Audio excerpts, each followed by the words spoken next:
goers up, 2x2 formation. Road change now, we go racing for the first time this season. 3 hours of GT action, it's go. It's very tight as they come down. Group of cars coming in, this has all got trouble written all over it. There's a G3 car. Drop downhill, they head towards the Aqua Minerale. Imola, of course. There's another one off through the gravel. As wide as possible as they drop downhill, putting that truck inside line. Yes, he did. Through he goes.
Hello and good evening and welcome to round, oh goodness, I think it's 6 of season 12 for AOR's Tier 1, the Speedy Boys. I am RageF1 and I'm joined as always by my co-commentator, Mr. Jamie Ellis. How are you doing today, buddy? I'm very well, thank you. How are you? I'm good. You back to fighting form? Yeah. Yeah, that's what I like to hear. Even if it's just slightly back to fighting form, then it's better than no form whatsoever, eh? Exactly, yeah. Yes, ease wouldn't ease. But I'm sure a nice dusk tonight race around Suzuka will make me feel better anyway. Why not? Why not? I think we have just forwarded straight to qualifying. All the cars have left the garage, so as soon as I can jump into the session, I think we'll get rid of the screen so everyone can see what the hell is going on. There we go. We are live for the penultimate round of AOR's Season 12. Just as they're running around in qualifying, Jay, I'm just going to run through some bits and pieces where we are in the championship, what's going on, who's who, and who's fighting for championship points. So we've got Luke Whitehead currently off the bounce of a podium place, second position, got 3 wins to hand, 141 points Mr. Whitehead has in his pocket. And then behind him, Tinker van der Velde, the man we're watching right now, with a 378 points. He's in second place and still possible contender for the championship. There is only about, 60 points between them. Luke Whitehead has a DNF today, they will switch places. Grantis Caracas in third place with 341 points. Again, technically still in for a shout for the championship as well. So we do have a real kind of outsider coming in there. Possibly a three-way tussle for the championship, but looking a little bit desperate for Grantis Caracas at this time. Outside of the hunt then, we've got Jadia, he's in fourth place, 236 points. Tadeusz Czernikas, pretty much the same points, 235. Leon Burnt in sixth place, it's probably the highest we've seen him ever, having a fantastic season. Valentin Barrier in seventh place. Statsenko in eighth. Gert Fischer, who's having a fantastic season, is inside the top 10, Jay. He's in ninth. And then Angel Inestrosa has gone down slightly to 10th place, and then outside of that we won't go into it because we're just about to start a hot lap, Jay. Yeah, absolutely. I mean, 3 cars still in it, so that's still something. Yes. There's crazier things have happened. Yes. At least that keeps it open. And yeah, the interesting one today will be Gutfish, see if he can continue on that run of back-to-back podiums with a third one. And BMWs were looking pretty pacey in practice as well, so wouldn't put it past him. You never know. You literally never know. This is AOR, and accidents do happen into turn 1. Not going to lie, it's happened before, but it will happen again. We're on board. I don't remember that happening. Now, has that ever happened? I don't think Do you have examples? so. No, not at all. We're on board with Tinker Van der Velde, current championship, reigning champion is what I mean, and he's also the only person really with a mathematical chance. I know obviously we said the man who's following in Grantis Caracas, the other Volontier boy, has a mathematical chance, but those chances are starting to dwindle. What do you think old Tinker needs to do apart from win? We start to say whether you want to get pole, look to win the race, and then see if there's anything you can do about affecting Luke's position. But I don't really see that happening from these boys. They're just going to go out and do the best job they can, really. But yeah, a cynical person would say, yeah, you want to get on pole and then start backing Luke into some other cars that might take some points off him. But I don't think I like to see those kind of games now. Well, it's normally good clean between the competitors and the best man wins out in the end. So yeah, you just got to try and find some pace. We never saw any of that gamesmanship happen in the last round of AOR last season, did we, Jay? I mean, that was slightly different. Oh, yeah. That was a swap of position for points rather than a Perez or a Hamilton of Abu Dhabi days of literally holding up the field through the corners. But yes, of course, yeah, we saw Darren McCormack give Tinker Van der Velde the win last year to ensure that he won the championship in the final round, which, again, they were teammates for big esports teams. That makes sense. I guess so. A little bit more questionable, although highly entertaining if we see people backing others into others. But we have some times from the first round of qualifying. We do. We have some surprise times, Jay. Maybe Walsing in the Visceral Esports car, one of the nicest paint schemes on the grid at the moment, popped in the fastest time, a 1:58.3. Looking at the times we had in practice, Luke Whitehead has still got some time to make up. Grantis Caracas at one point, he had the fastest time until Luke came over. He was a little bit further back. But yeah, 1:58 starting. Oh, Aiden popped in a time right at the end of practice that put him pole. Did he? So it's not as much of a surprise. It was a surprise very late in practice, and he's replicating it at the moment in qualifying. Have we got any other Mercs on the field as a comparison point? We have Scheckenberger. We should have Dimitrov if he's around. I can't see him, so I think it's just Scheckenberger as a. Good news. I don't. I have some news about Anton Tarasov and Vladislav Kolosov. You are very quiet, apparently. Oh, am I? Incredibly quiet or just slightly quiet? I can always turn it up a little bit. There we go. Turn it up slightly. Yeah, I've got to be careful because I'm trying to avoid the peaking issues we've had in recent sessions. So let's see how that goes. We'll see. But yeah, I don't want to turn it up too much because obviously we might have a few problems. So. Yeah, I can always go down if we need to. Yeah, I'm just trying to get away from the horrible peaking situation we had in previous sessions. That's all we're trying to do. So I'll have to speak up where I can rather than peak up later. Let me know how that is, guys, if that's any better. It's a delicate edge. It's big improvements at the top. Caracas goes into P2. Was pole, I believe, until Walsingham improved even more. Lynn Bird in that Honda has gone up to 3rd place. And the Velde improved, but only as far as 7th. And Dimitrov is there. You're right, he's P6 in that Merc. So, looking like Mercedes-Benz very strong around here, which is a bit of a spanner in the ointment. Fly in the works. You know, yeah. Spanner in the ointment, or fly in the works. These are the kind of little anecdotes we give you here at AOR. Aiden Walsingham then, genuine pace. It wasn't just a fluke. It seems. No flukes. I've gone down a little bit on volume on mine, just so that helps. Balance it out. No, it's a genuine pace from the AMG around here. And that'll be an eye-opener for our championship contenders, because that's some extra cars to, throw some spanners in the flies. Flow some soup in the spanners, or whatever they should be called. Let's get away from this anecdotal nonsense. Why? I'm enjoying it. He's leading on the Take my fun away.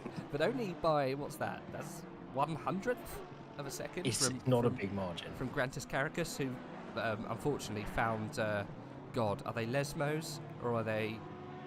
Degners here. Degners, sorry. You know, it's either Lesmo or Degner, isn't it? It's potato, right? It's the same kind of thing.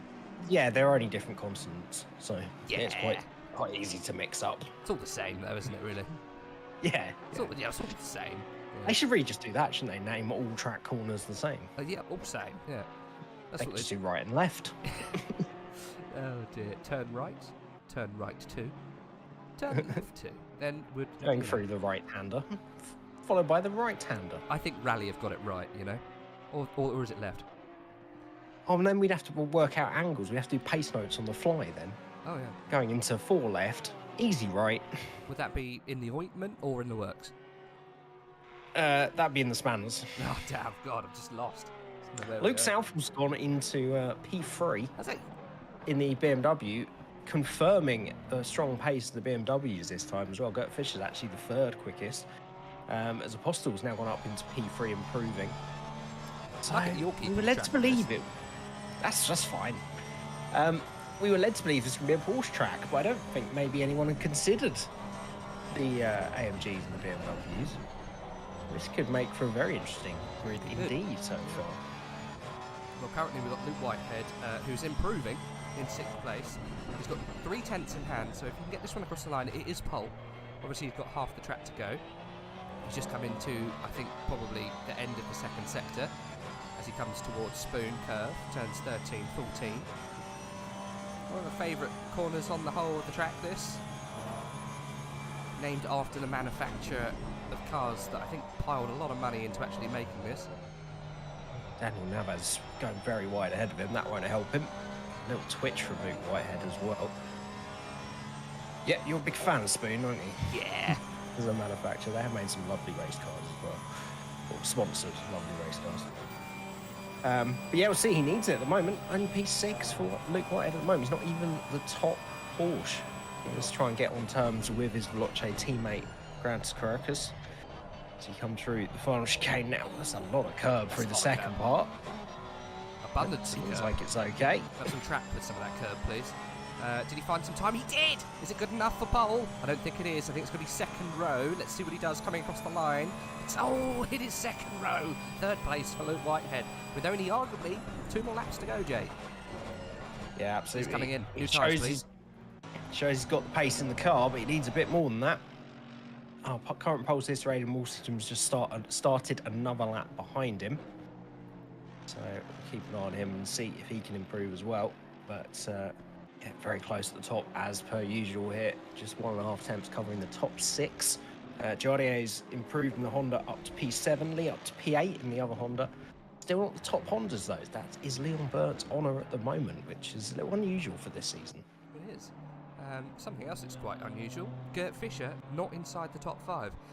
He's been displaced by Luke Southall and Sebastian Apostle. Where is he today? He's down in 11th place. He is improving, so we'll keep an eye on him. But the big news, Jay, for the championship, Tinker van der Velde is struggling. He's the top Ferrari, but he's down in 10th place. This could be massive for the championship. Luke Whitehead, however, the man who's currently leading, he's in 3rd. So is it all over for Tinker van der Velde at this stage?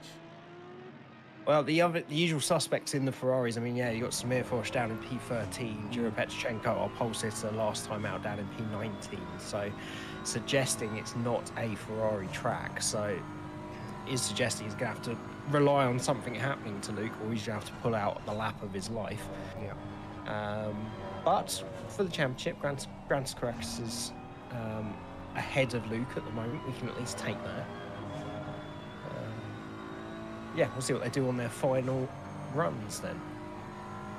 We can only hope at this stage that Tinker van der Velde can do something to overturn the balance of power. I'm not sure he can. We're on board with Luke Southall. He's currently improving on his time, part of the SOP esports racing team. Probably coming through the final corners, taking a handful of curb as well. Munching it quite nicely, much nicer than the Porsche of Luke Whitehead did a couple of laps before. Luke Southall then, he's down on his time, he's lost time, might have had happened into that final sector. No improvements from him, but he's got enough time to do another flyer. I think the only other people around him improving, Leon Burnt's up a 10th or so, and Vanko Dimitrov a little bit further down. He is also up on his time by 2 tenths. That will put him, I would say, definitely inside the top 5 if he can get this one across the line, but he's only in Sector 1, Jay. A little bit of time to go. Leon Burt up into P3. becomes the top Honda and shows the Hondas have got some pace to get into that top battle as well. Yes. It's a nice little club Very to be in. Who's the decent. top Honda? Around Suzuka, it's the car you'd want to be in.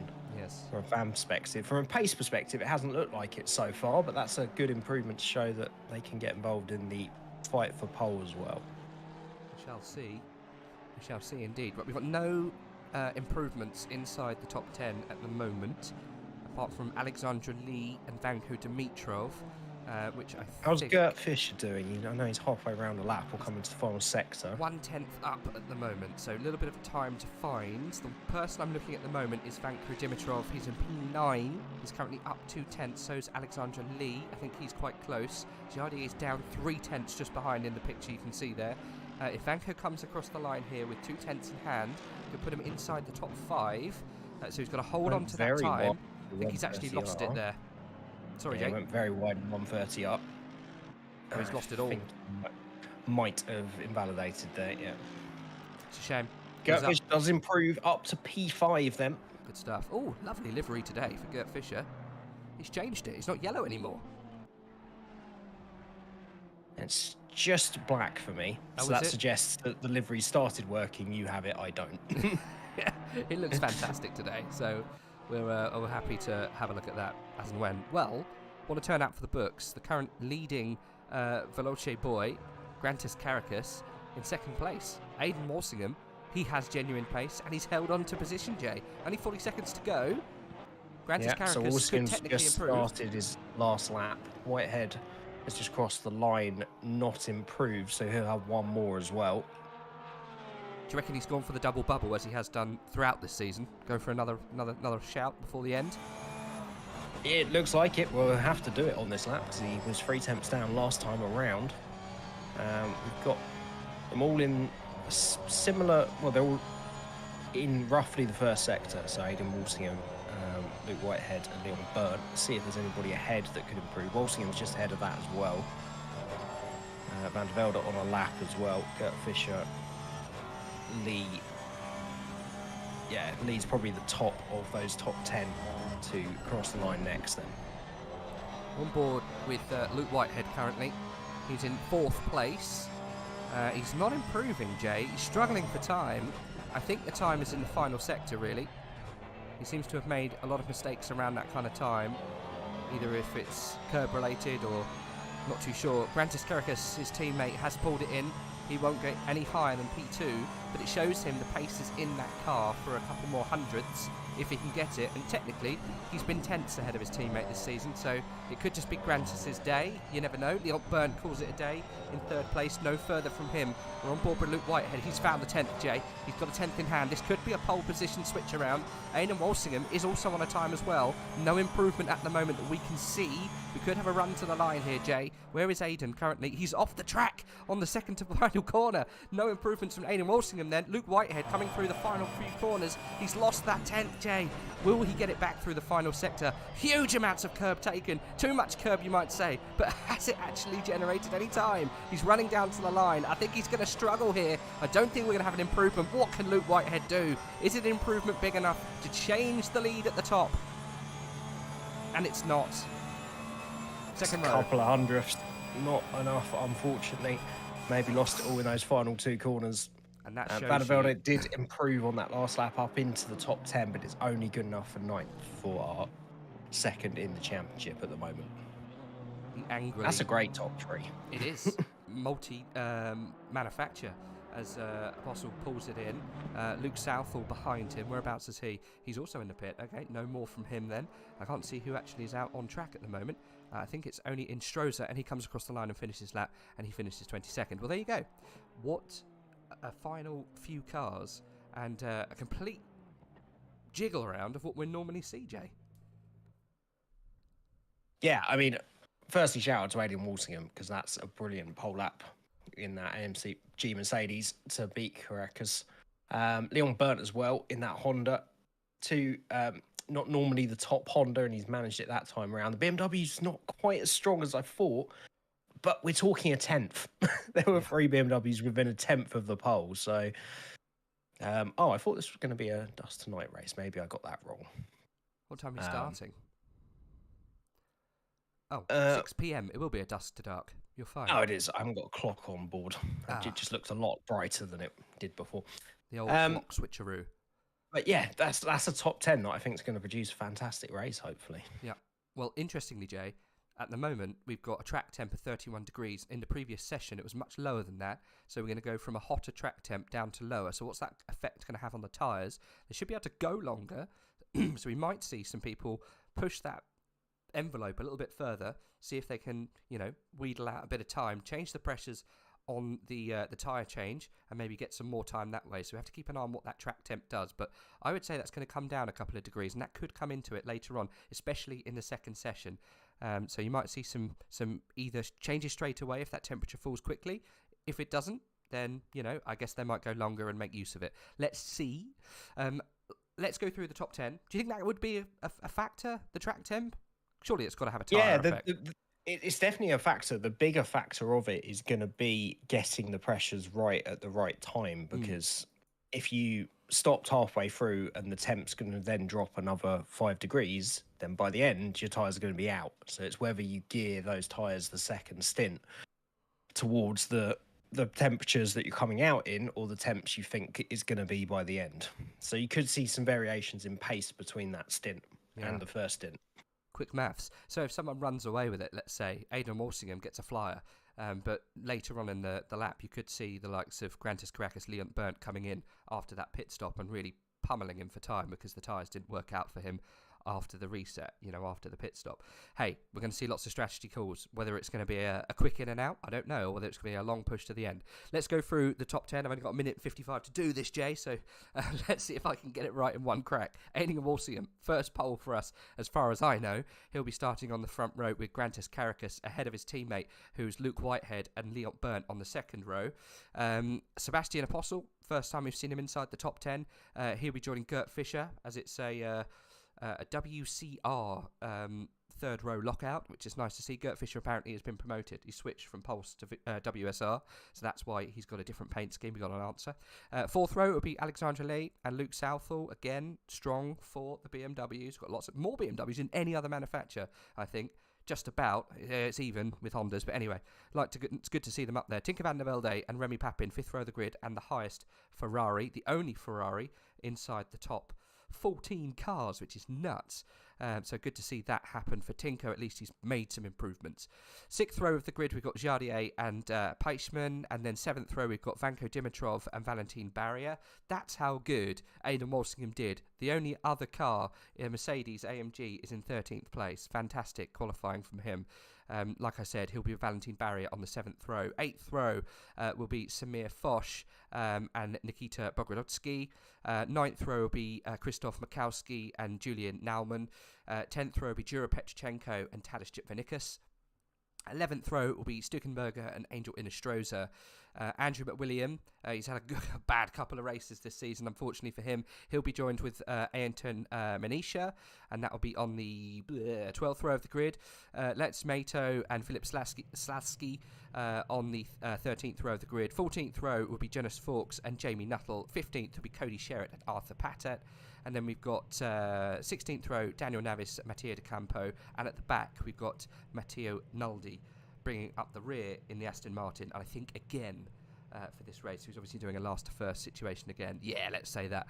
But Aidan Walsingham is the man of the hour, Jay, I would say.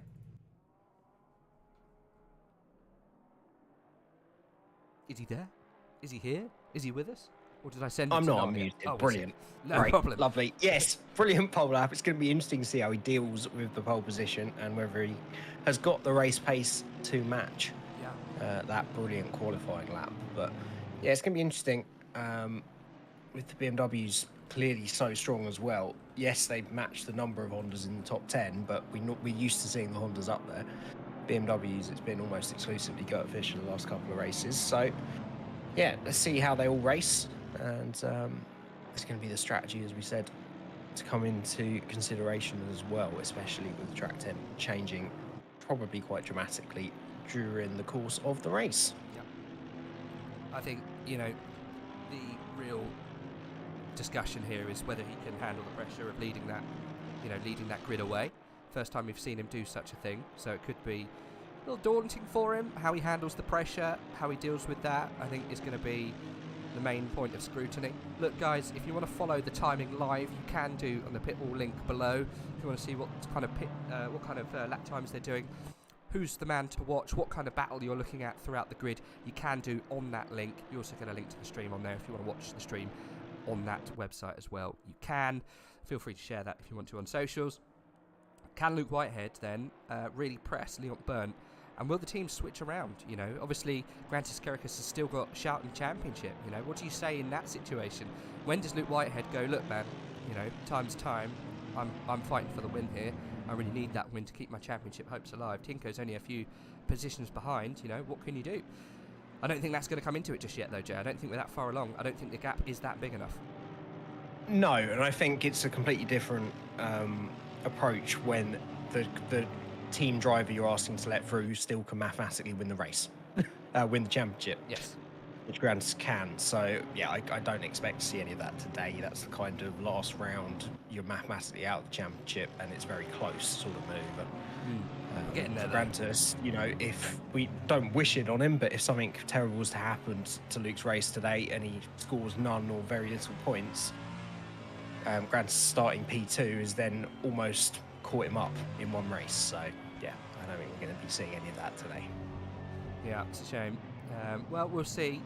Ran Welton, welcome to the chat. First time I think you've had a little shout. Your boy's in third place. Sad is not his... Well, you need to make sure that he's got the right livery on, otherwise it won't show in the stream. I've definitely got the downloads. Unfortunately, if the driver doesn't select the correct livery, then it doesn't show properly. I don't know. It's such a weird situation, isn't it? The whole paint situation with ACC. I hope we can streamline that a little bit more going on. I think there is some exterior software you can use to streamline paints and stuff like that. But yeah, Leon Burnt, highest Honda today. He's got Lee, I think, a couple of positions down as the only other Honda inside the top 10. Remy Papin rounding that out. You've got a whole host of BMWs. It's going to make it incredibly hard for the likes of Tinker van der Velde to make some moves up inside that top 10 as quick as you'd like, because you've got those big old boats ahead of you. That's going to be a real thing, you know. It's going to be a real tough call to get past, Jay. Yep, and it all depends on what kind of race cars those manufacturers have got as well. I'm expecting the BMWs to be quite strong in race pace, so yeah, it's going to be very tough for him to get through, but he's got to try it at this point, right? Yeah. He loses another 40-50 points to Luke today, and it's game over. So I'm sure he'll do his best.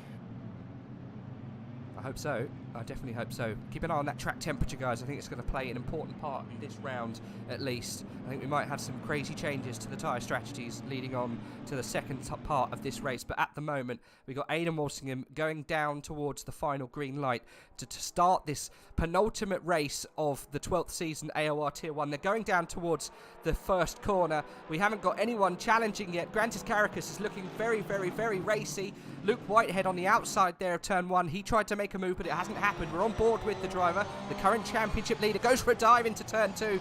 Thinks better of it as they come into the S's. Jay, any news from towards the back of the grid? No, they're all safely through at the moment. Yeah, it was a great start from Luke. Did exactly what he needed to. Got Leon Burnt out the way and on the back of his teammate. Made a really good start. Really good jump from Aidan Walsingham as well, getting the jump on the rest of the field and maintaining that lead for the moment. Look at Grantis Kerikis hunting down the back of Aidan Walsingham. He knows that there's potential race wins here. Aidan Walsingham, you would say, is slightly out of place, but you know, I think he's there on merit today. He's got the speed in that car, but will that translate into race pace? You know, we said we're not too sure about how the confidence is going to go. Very defensive into the hairpin in turn 11, but holds on very well. He's got Grantis right behind him, and he knows it. He tries to break the toe slightly as we rush down towards Spoon. Oh God, this must be so hard for Aidan. He's got both the Veloce guys on the back of him. The two championship contenders behind this poor little AMG Mercedes. The visceral man has got to fight for his life here. He's got a little gap out of Spoon though. That will help him with the power in that AMG. Leon Burnt is keeping the two Veloce cars very honest indeed. There was an incident at the hairpin, which unfortunately I think Valentin Barrier was off into the gravel. I don't think he made contact with the barrier though. So I think he's okay for now as Grantis Kerikis goes very wide. coming through 130R, keeps it all together as he comes into the hairpins then. But that's put himself under pressure from Luke Whitehead behind and given Aidan Walsingham a little breathing room at the front of the grid then. Yeah, that's opened up that gap. The gap they really didn't want to open up. They know that they're going to suffer on the straight speed down towards the line and turn 1. Luke Whitehead coming into the position here to make an overtake on his teammate, and his teammate makes it very easy for him. No challenge there from Caracas, and I think that was Fisher going out wide there. That's definitely what we don't want from Gert Fisher. I don't know, actually. I think that was the one on the side of the car. That might have been Sebastian. It was Gert Fisher. Oh, it was Fisher. Okay, cheers. But he managed to get back on in between the two BMWs. He's up to 6, so he's made up a few positions, I think. Fantastic. Let's jump down to that little battle that we've got going on with the BMW. So it has moved around. You're right, Gert Fisher went off track and managed to actually hold on to that position. That's pretty crazy. I thought he was going to have to give that back, but maybe not. No, I think he just carried the extra speed onto the exit curve and fortunately was still ahead when he managed to rejoin the apex at turn 2. It's almost like what we saw in turns 13, 14 last time around. If you go a little bit wide, it doesn't matter.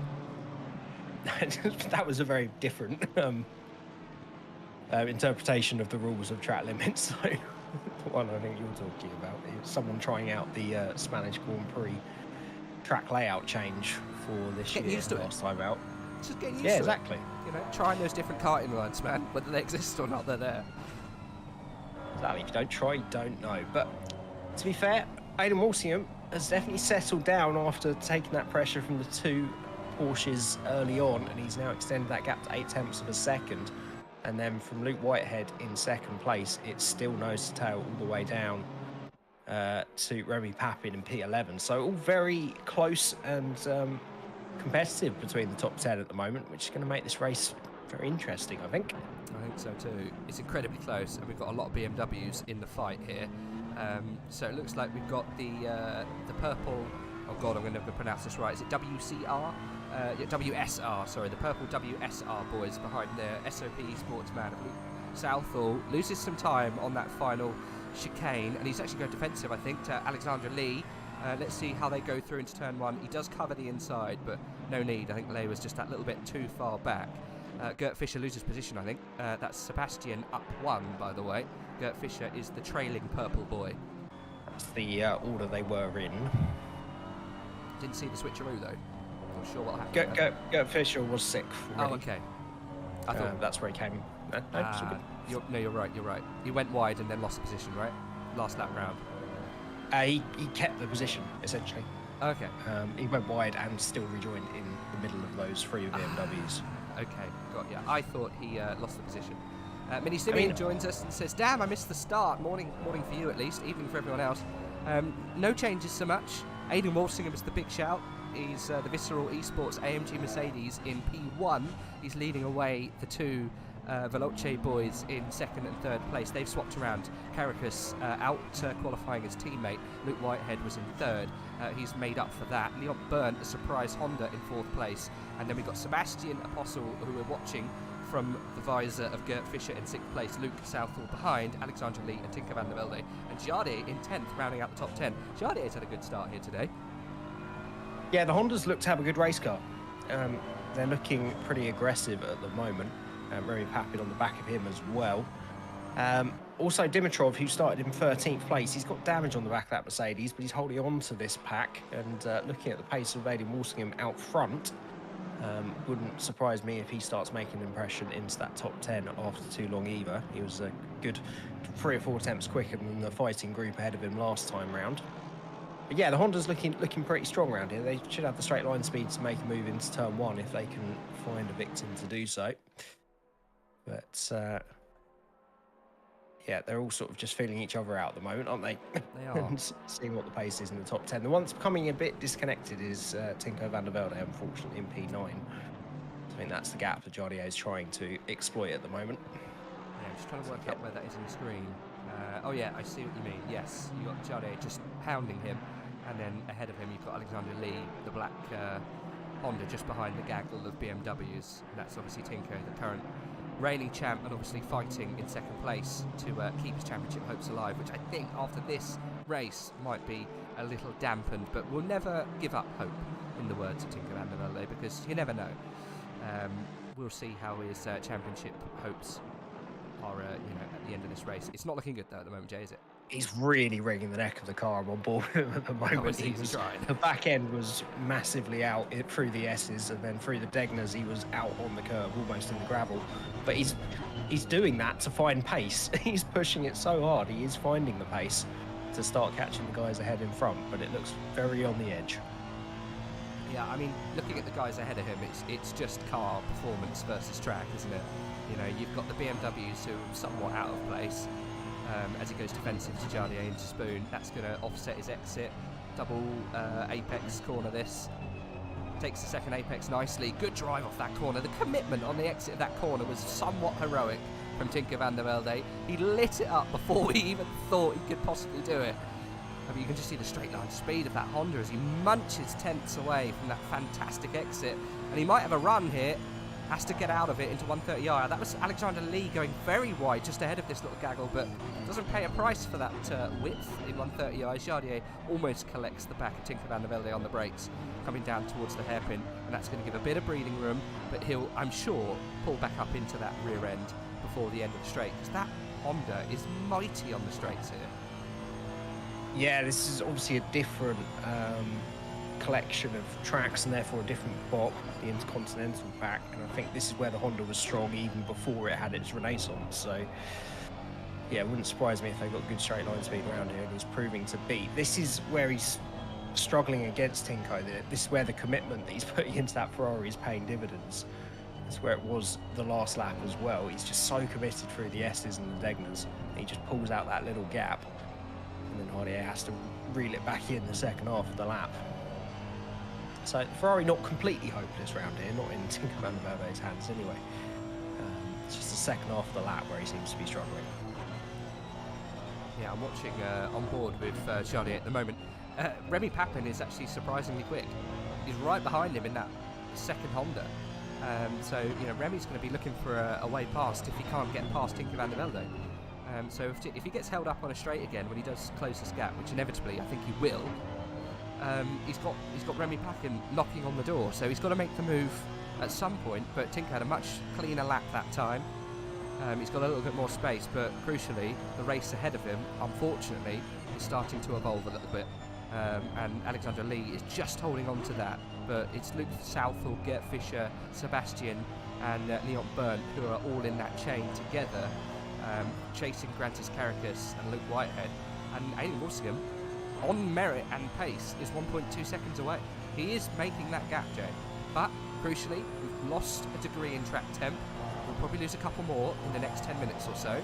So Possum going for a move into the hairpin on Leon Berndt. Nearly got alongside Leon Berndt, just about held it. That's probably some excitement for something that didn't quite happen there. But yeah, no, he's definitely proving that he's got the race pace now that he's settled. And this could be his opportunity if he can just keep banging in those laps, keep it consistent, because he's doing everything he needs to do right now. That BMW looks so drivable in these conditions. It looks absolutely stable as anything. Looks much more stable than what is a stable car in the Honda with this bob. It looks very, very easy to drive. I said that Honda was very much stronger than the Ferrari in the second half of the lap. Jardier has passed up into 9th place. Nice. Tinko van der Velde into turn 1. Good All stuff. that gap just evaporated down the long straight towards 130. And he's I think he's got a very slippery car this race. It definitely seems to, yeah, because as you pointed out, Van der Velde had pulled out a good 6-7 tenths in the first half of the lap, and that just evaporated very quickly. And there's only really 2 big straights in between that and a hairpin or a chicane. Keep an eye on the pace here from the BMWs. It's looking pretty strong, to be honest. We're on board. They look like they want past, don't they? They do, and it's the Honda as well. You know, the surprisingly quick car around here, but those BMWs are jumbled up. And look at the pace since Jardier has been released. He's already half a second up, and he's only had half a lap. So yeah, he definitely wants away from that, and he'll close up to Lee now, and probably put on a bit of a fight here. Those Porsches have done very well to pull away from this little pack here. I think that's just down to speed and, you know, general pace. Luke Whitehead, at one point before they came across that last timing line, he'd actually closed the gap. It was less than a second. So whether Aidan Walsingham had a slight issue on that on this lap, I'm not too sure, but that difference is coming down slightly for the current leader. But so yeah, that's what we were talking about earlier, Jay. Can he handle the pressure for the full hour?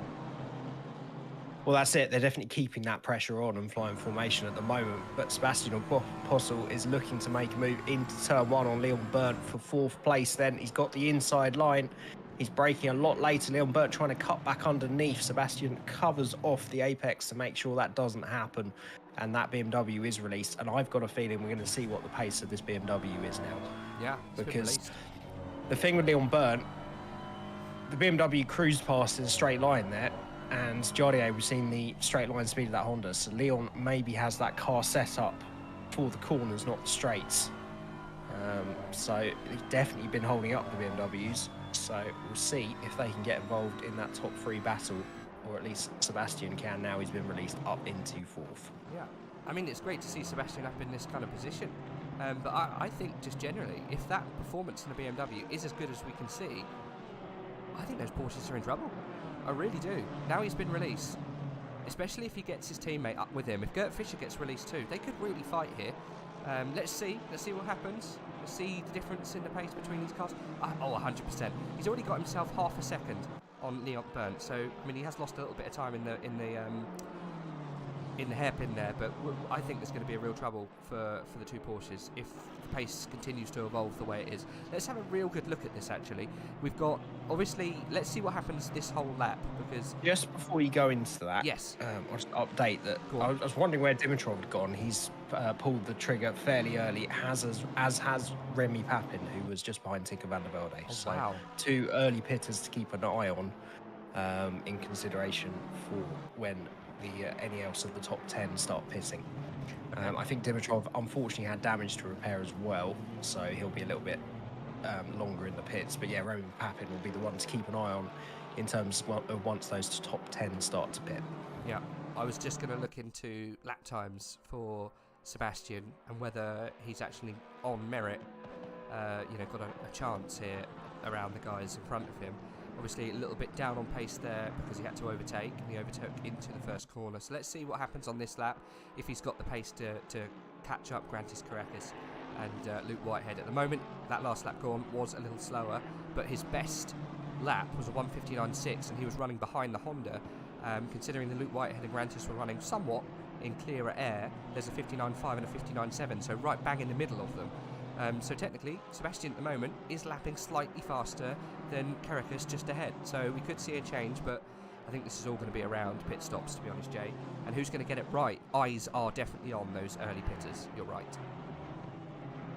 Yeah, absolutely. We've seen it work out so well in other races. Actually, Jay, at the moment, sorry. Sorry?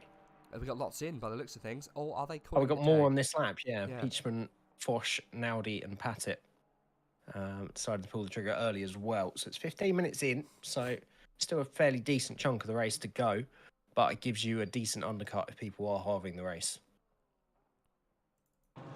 Let's have a look. So Aidan Walsingham, yeah, chat did actually say, thanks Simeon, he's actually gone purple that time on a 1:59.5, so he's the fastest man on track at the moment. Could just be getting into his groove slightly. I did notice Luke Whitehead chomped a little bit out of that gap, and then he's lost it again. He lost a tenth or two. 2:01 last time round. His quickest lap. Who was, sorry? Walsingham. Oh yeah, his best lap was, his best lap's 1:59. He did a 2:1 last. 1:59.5. He has the quickest lap, but it wasn't one last time around. The Porsches are definitely quicker this time around. The gap almost under a second. Let's see what happens here. I'm really intrigued to see how quick the BMW is since it's been released. Let's see when he comes across the line how quick it is. Is it in the 15? It's not, Jay. It's not. He's actually dropping away from them now. Maybe they've turned up the wick a little bit because they thought, right, pressure's on. Leon Burnt. Well, he was nearly a tenth quicker than the front two. Caracas was into the 59s, but I think that was helped by the slipstream of Luke Whitehead. So he's at least matching them and a little bit quicker than the front two last time round. We almost saw a change between Leon Burnt and Gert Fischer, but that has bunched up this little pack with Luke, Alexandre Lay and Gert. We could see a change around here for 6th, 7th and 8th not too sure when, but it could happen soon. They're getting close and they're racing hard. How well is Jardier doing to catching up that gap? I'm not too sure how big the gap was. He's been struggling. Yeah, it doesn't look like he's turned it on since he passed Tinko. No, Tinko's holding on within half a second, and yeah, he's matching just about Leon Byrne at the front of the queue, but slower than, well, Luke Southall was actually in the 59s last time around, so it's six tenths down with Jardier on them, but they're starting to fight a little bit, so he's doing enough pace to catch them, but only if they start fighting. So, back to the temperature game again, Jay. It's gone down another degree. It's dropped a fair bit. 29 degrees. We've changed, what's that, 3 degrees since the race started. So it is starting to change. You know, will that come into play for the people who pitted early? Or is that going to be a hindrance later on because their tyres are going to be too hot? Because they didn't get the pressures just right. I guess if you leave it longer, you might be able to gauge that pressure as we get later and later onto this race. Let's see how that plays out. We're seeing the race here, Gert Fischer trying to get past Leon Byrne into the final sector. Not quite got the pace underneath him to do it, but much more aggressive on curb, that BMW. Looks like he can take it a little bit better as Luke Southall pulls it into the pit. We saw that live, Jay. And it's an early pit, or earlier pit, for the SLP. Yep, so that's going to be the first barometer we have against Remy Papin, although they were fairly big between the two. Leon Byrne has lost it into turn one, defending from Gert Fischer, and that allows Alexander Lee through as well. Back end of that Honda not compliant at all through turn one, and that's lost him 2 positions. Not disastrous, but that has released Gert Fischer in the BMW and Alexander Lee in the Honda then. He went all Tokyo Drift, didn't he? Very much so. I know you're in a Honda, but save that for the cool-down lap. Yeah, never mind. We're in the home of drift. Doesn't mean we have to do it through turns 1 and 2, but he gave it a go anyway. Managed to hold on to it. That's the main thing. Didn't spin and end up in a kitty litter. That's the main takeaway. But the interesting thing, Remy Papin last time round 59.9, so he was just behind Tinker van der Velde. So that's pretty good pace compared to his pace before. It's not going to be enough to threaten the BMWs and such, but it shows that there is definitely pace pitting when you did. So yeah, we'll keep an eye on Luke Southall to see if he does the same now that he's pitted as well. Yeah. Where is Luke? Has he come out now? Is he the leader? He has, yeah. He's back out on track. I think he will be by some margin, right? Because he was the highest up when he pitted. He is, yeah. Who came in early? It must have been just damage as opposed to pulling it in, right? So I think Remy Papin's had an issue somewhere because he's a long way down those listed pitters. Yeah. So either he had damage to repair, or he's had an issue we've missed. Because yeah, the second of the pitters at the moment is Slasky in the Ferrari, just behind Luke Southall. No, there's 2 between them, Jonas Fawkes and Julian Naumann. But they're a good, I'd say 10 seconds behind Luke Southall. So yeah, Luke Southall's the only real barometer we've got at the moment. Right, Jay, just going back to this battle with Grantis Caracas, Luke Whitehead and Sebastian.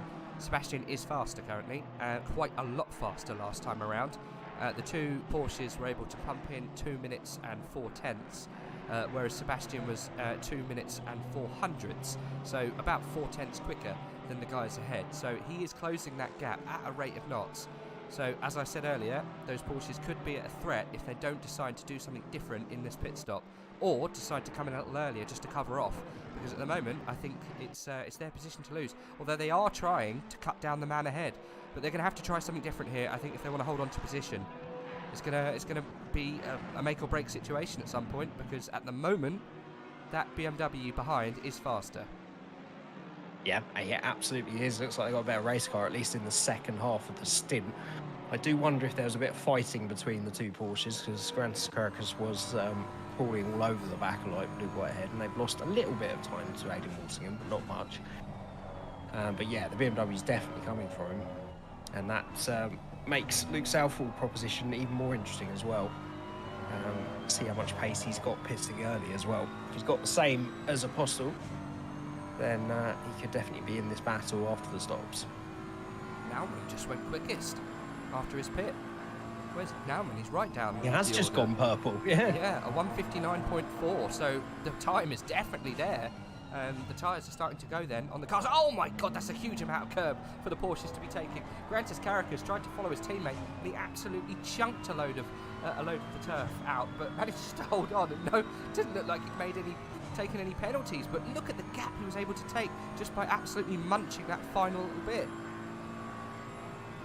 Yeah, if you can ride the curves well, you will find time there because you can basically ignore them. It's a nice trait to have. Exactly. But that is interesting from Nauman, definitely. So we're in that stage now where either the cars that haven't pitted now had bad tyre pressures at the beginning and they're now coming in, or they're now starting to feel that temperature drop. And the guys that have pitted, if they've nailed their pressures, should definitely be quicker right now. Yeah. So that's what we were talking about in terms of when you've got a track that's rapidly decreasing in temperature, do you gear the tyre pressures for the beginning of the stint or where you think the temperature will be at the end? And that would be the consideration for the final stint as well. Yeah. Because if Nauman's got his tyres bang on now, you can guarantee they're not going to be in half an hour's time. So that was the debate that we were having at the beginning of this race. You know, do you go efficient now or later? Arguably, you do it later as Nauman finds himself a 10-second time penalty. That's imposed by the admins. We have to come back to that. As the barometer that we talked about earlier, Luke Southall pumps in another purple time. So, well, we are having a change of the guard at the moment, and we've got to be careful towards the top end. A 1:59.3 from Luke Southall. He pitted from about, what was it, 10? No, up inside the top 10, wasn't it? It was 6th place. Yeah, he was... Around Lee and Jardier, wasn't he? 6th, 7th place? Yeah, I think he's between Lee and between Jardier and Byrne, because Byrne was just behind Lee after making the mistake, didn't he, into turn 1 that released Gert Fischer and Lee. But yeah, he was definitely in that group, and with those kind of times, yeah, he's going to be in amongst and ahead that group in a few laps' time if it's not covered off by those ahead. As Gert Fischer now pits from 5th place then, so this is going to be interesting. Yeah. It's all starting to evolve here. The two Porsches, I think... And the Velda in as well. Nice. That's I think that's quite crucial, actually. See if we can get some a different set of tyres, see if it changes outcome. As Grantis Caracas tries a different line to the guy ahead, Luke Whitehead, suffering for pace here. He's probably saying to his teammate, look, I think I might be quicker here. I'll leave the delightful cockpit of Sebastian and jump on board with Grantis. The Lithuanian cockpit looks quite comfy at the moment as he tries to work away past his teammate, the current champion leader and the season 10 champion of Luke Whitehead, trying desperately to hold on. Or is it season 11? I can never remember. I think it's 10. Yes, Tinker van der Velde, season 11 champ. Luke Whitehead is definitely a champ though. He's just trying to find the position he needs to get maximum points this afternoon. He's currently leading. Where he is will get him 88 points, I think. One place behind will get him significantly less. However, his main rival, Tinker van der Velde, in 11th place with significantly less points than him. Some would say he's in a good place, Jay. He is. Luke Southall has cleared Gert Fischer quite comfortably. So that is warning signs for those two Porsches now as well, I would think. Yeah. If they're in now, and Sebastian Apostel, they should comfortably cover him off. But if it's another couple of laps, they will be under threat as well. Yeah. Undercut seems pretty heavy, it seems, and also in the hands of a BMW. I think for Sebastian, who's struggling to catch them now, and we know he's got the pace, you've got to make that decision now or never, really. You can see him in the rear view there. He's definitely got the faster race car than these boys, and they're fighting, but they're very good in this final sector. Let's see what they do then, this group. See who pulls it in. Does Walsingham pull it in? No, but Luke Whitehead does. Okay, teammate goes for one more. Sebastian, I think, is also in. Fantastic. Shout for him. Right, well, let's go with the real yardstick then. It was Luke Southall, I think we need to keep an eye on. See whereabouts he is and whether he actually gets inside of that group, because he's looking pretty speedy there. He's got Gert Fischer for company behind. Yeah, absolutely. Yeah, he's got a 2.2 second gap on Fischer, which puts him in Apostle's window, definitely. Depends how well he goes around this lap. Apostle had a really good pit entry as well, actually closing up nicely on Luke Whitehead. So, yeah, Grantis Caracas, Jardier in as well. Obviously, wanting to do the opposite of whatever Luke Whitehead did. to see if, I would imagine we'll see him in next time round and see if he can jump in with the overcut. But yeah, Sebastian Bostel really good on pit entry. Definitely help him against Caracas if it comes to wheel in turn 1 when he decides to pit. So none of them released yet. Gert Fischer is just Southall's just come out of the final corner. Yep. They've gone green, so they've been released. Here we go then. Run down into turn 1. It's going to be close. I think he's going to have close. at least one of them. Oh, he's going to have one of them. He might even get Luke here. Oh dear, that's bad news for Apostle. Sebastian's going to be really, really gutted that Luke managed to get that over on him. And we've got the warmer tyres now, Jay. You could see a run on this Porsche. We know that these BMWs are incredibly pacey around here. Yeah, they seem to have really good race cars. It's going to be interesting now on the cooler track who's got it right on the pressures and whether the BMW is still strong. But you're right, this is where he needs to strike while the iron's hot, while he's got those temperature in the tyre. He knows how much grip is on the track. But Luke Whitehead will have the experience and the skill to hit the ground running, I'm sure. He'll just want to be careful over a few of those curbs while they're still coming up to temperature. But you're right, yeah, it's not disastrous for Apostle. But it's one car ahead of him he didn't want to see. Yeah. I think he did a very good job to get himself where he was there. Luke using his experience maybe to get himself into that position. Well, he picks the absolute opportune moment. Yeah. That's the equivalent of an F1 strategist waiting till the gap is at its minimum. It's like, box now and it has to be perfect. He's got damage on the car. Because, yeah, as one well, more lap. He's got damage on the car. On Who the has? left-hand Luke? side. Luke, yeah, he obviously chose not to fix that. He's got a big old scrape down the left-hand side. So maybe a couple of points of aero. See that Whitehead, not Southall. No, Southall. Oh, okay. He's definitely got the straight line speed. Yeah. Yeah. So Luke Whitehead's definitely going to come under pressure. We've got Walsingham and Caracas in, so we're going to see where they exit as well. Caracas definitely right into this battle. They've been released way too early. Caracas has had a brilliant pit stop. He's come out right behind Walsingham. They're going to both be taken here, Jay. Luke Whitehead then sweeping round to take the lead. Luke Southall's going to go for it too. He does get the position there. And Aidan Walsingham, unfortunately, he's got the pit stop strategy all wrong. And he's come out in 3rd place. And he's got Gert Fischer, Sebastian for company back there. And the big loser in all of that is Grantis Caracas. He's lost a ton of positions. And we don't have a 1-2 lead of Porsches. And lucky Luke Whitehead's managed to come away with the win here. Oh, sorry, the lead at the moment. Not quite the win. We've got a little bit. That's an awful long way to go. Awful long way to go. That's nestled, especially with the cap that these 3 BMW pigeons have put amongst them. Because, yeah, they've put themselves right into this leading battle, a leading battle that now consists of 6 cars then. There was a massive twitch from Luke Southall into turn 2 as he desperately tried to stay ahead of Walsingham. Did really well to hold on to the back of the car. Sebastian Postel almost pushing Walsingham through the hairpin. And he wants to get a move on. And I've got a feel for Caracas, yeah, he's the big loser. I'd say Walsingham's the big loser. He did everything right so far in this race, leading it from pole, holding it off the 2 championship contenders in the 2 Veloce Porsches for an entire stint, and he's come back out. No real fault of his own in P4. Yeah, well, it's a fantastic opening lap for Luke Whitehead. You know, he's built that gap, and he's done really well out of that. Arguably the best out of everyone, really. Yeah, I think it helps to have Luke Southall there. But yeah, the fighting behind has enabled Luke Whitehead just to slightly run away, but not massively. We'll have to see how this the tyre turns out for the rest of the stint. You know, whether Luke finds himself in a comfortable place or whether the BMWs around him are able to put pressure on. It doesn't look like there is one particular faster car in this group at the moment. If anything, the Porsches looks like they're under threat, really, from everyone around them. Well, the one that does seem to look like he wants to attack is Aidan Walsingham. He's had the pace all the way through. He's controlling things to the front, so he'll be the one to watch. But yeah, I mean, we expect another couple of degrees at least off the track temperature, so this battle could well evolve one way and another between the next during the next 28 minutes. Now, one that lost out a little bit in the stops was Jardier, unfortunately. He's dropped back behind Tinker van der Velde, whose earliest stop has put him on the back of Lee for what is 7th place.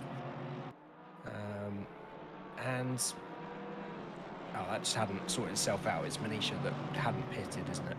That's now pitted and just tumbling down the order as that readjusts. I was going to say there's an Audi in 10th place all of a sudden, but there's not. Nope, there isn't, definitely not. That's all changed around now. I think everyone's now pitted, haven't they? I think we're all done. Nauman's got himself a 10-second time penalty. You have to see what that's for. It might have something to do with the Leon Byrne incident that we had on lap 1, but I'm really jumping to conclusions without looking. I don't want to look away from this race. You know, the top 6 are an incredibly fun race to watch right now.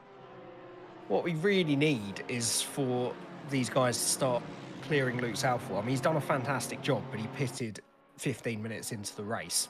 Yeah. So that is what is, I think, accentuating that pace difference that Luke Whitehead has on the back of them as Sebastian Abossel looks on the outside into the hairpin. Aidan Walsingham breaks as late as he dares without running into the back of the BMW of Luke Southall, and somehow they come out of the chicane in the same order they went in.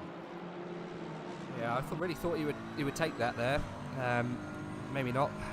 Maybe that's a note for next time around. You know, push into that final hairpin, but don't try and go for the overtake. See if you can get yourself into a good position for a move down into turn 1 and turn 2. That's where we've seen most of the overtakes so far, Jay. Even in and out of the pits, it's been turn 1, turn 2 where we've seen those changes of position. So, you know, mark down in the notebook, put it away, and see if you can come away next lap with a slightly better way of doing things. But that AMG Mercedes is fantastic in the first sector. Yeah, you can see Aidan Walsingham how much. You can see how much. Well, he's changing his lines up to try and put Luke off, really. And that's how you know he's got a lot of grip through there. He's able to keep the same sort of distance, but take completely different lines. Yeah. He's just sort of swarming around, trying to make him go off his line and force a mistake. But yeah, you're right. That's definitely where it's stronger. Yeah, I mean, Sebastian Bossel could have got that move done, but then it compromised him down onto what, as you say, is the strongest overtaking opportunity. So just needs to keep it a bit neater, not quite so dive bomby into the final section, and see if he can get a good run down to turn 1 and 2. But it's looking like Walsingham's the first one that needs to get that move done. Yeah, this Luke Southall's costing this pack a huge amount of time, isn't he? Look, you know, 1.3 seconds is the gap that Luke Whitehead's been able to pull himself away.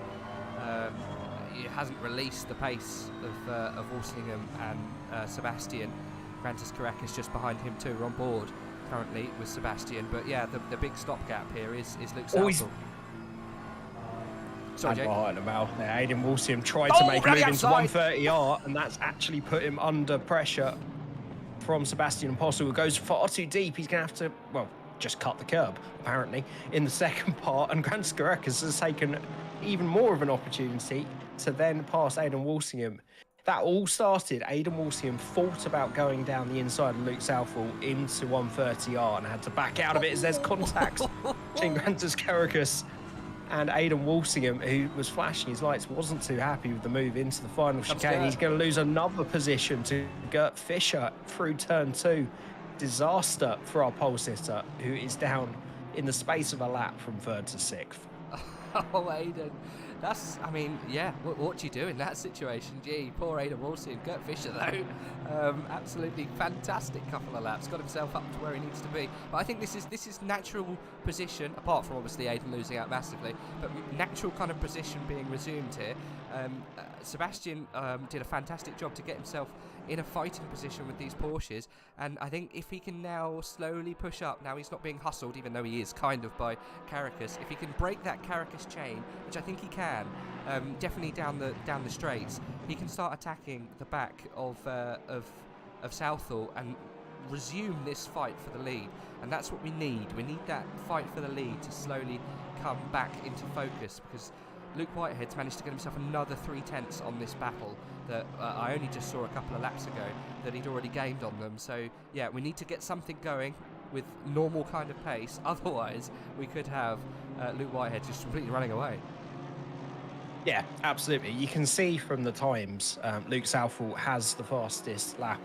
Well, no, Gert Fischer now does, but Luke Southall a couple of attempts quicker than Luke Whitehead on his fastest, but he's just run out of tyres now. So those BMWs look like they have the pace, but they need to be released from the BMW that pitted early to use it, unfortunately.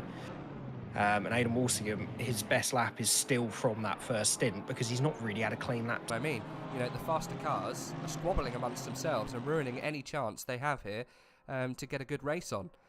So yeah, I think now we've got Apostle moving past that battle to Southall and hoping to get past to Luke Whitehead. But we've only got 20 minutes to go, Jay. It could be too little too late. You know, if we had an hour left, it might work out, but I don't know. It's getting quite close here.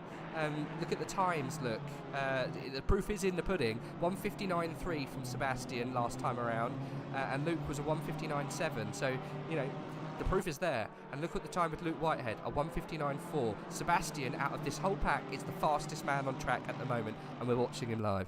Oh, Luke Whitehead having a huge moment through the first Egner, Jay.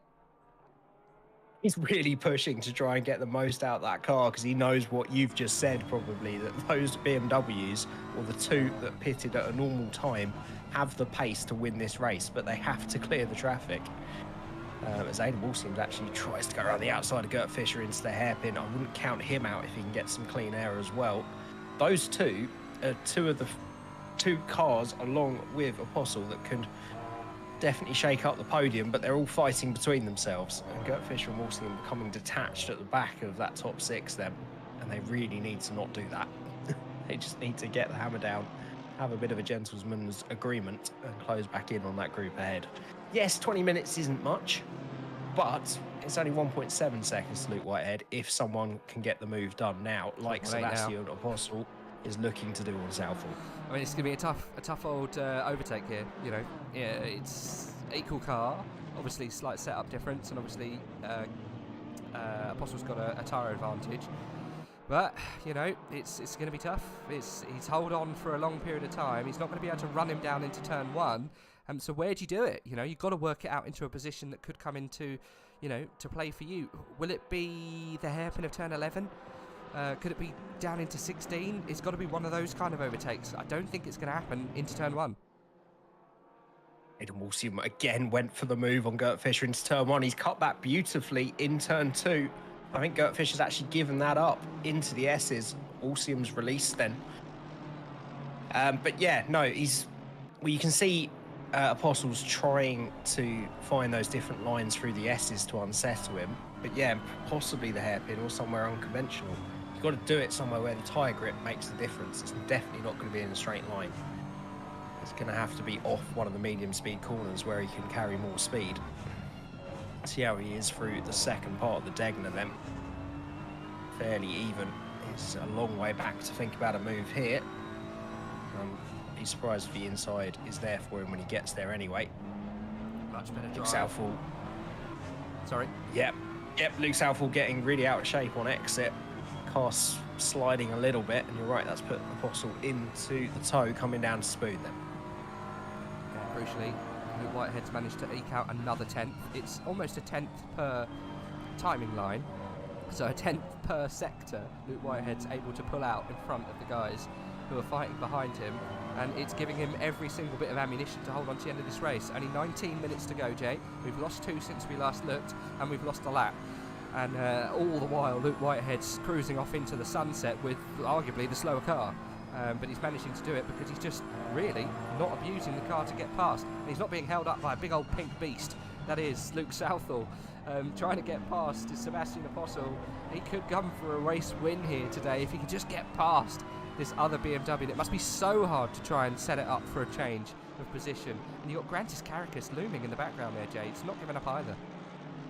No, absolutely. He's stalking these two, waiting for the move to be done and looking for his opportunity. Apostle, it's just not enough of a braking zone into the first turn, second turn. That BMW of Luke Southall all out of shape, but because he's covering the apex, nowhere for him to go. We'll probably see Apostle try to take some different lines through the S's again like he did. So he goes a bit wider for the third one to cut back in. And then again, a slightly wider line to try and get a better run up into Dunlop. Yeah, just no way through that. Unless you've got a massive amount of grip as an advantage, you're not going to drive around the outside of someone there. He's just trying to put him off, really. Yeah. And all the while, you've got Adam Walsingham's now starting to close the gap on the back of Grantis Caracas. And this little battle that we saw ensue between this big block of cars at the moment is closed up, then it's open, then it's closed again as a couple of cars have managed to squeeze through. All the while, Luke Southall has managed to stay in second place, and Luke Whitehead's managed to dance off another 2 tenths, another 2 sectors, Jay, and he's off and running. It's going to be 2.3 by the end of this lap. I put my porridge on it. I think Luke Whitehead is slowly cruising away. Let's see what Sebastian can do.